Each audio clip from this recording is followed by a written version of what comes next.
Macrocycle for team sport, typically a year. Macrocycle for maybe track and field within competitions. You could argue it might be macro leading in, or it might be a mesocycle leading into every competition.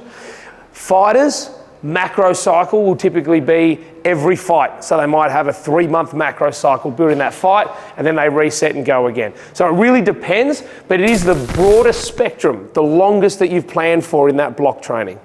So it simply is a breakdown of a setup. So it might be, let's use team sport for example, pre-season phase. Within that, we might have a few mesocycles. We might have the general preparation phase and a specific preparation. So 2 mesocycles that make up and live within this macrocycle. So typically, again, in team sports, but on most individuals that do work on a 7-day week, they kind of like that Monday to Sunday feel, a microcycle will be 1 week.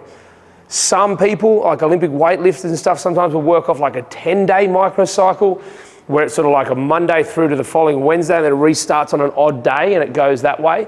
But that's when you sort of roll a slightly different program and you're trying to squeeze in a little bit more than what a 7-day cycle will allow.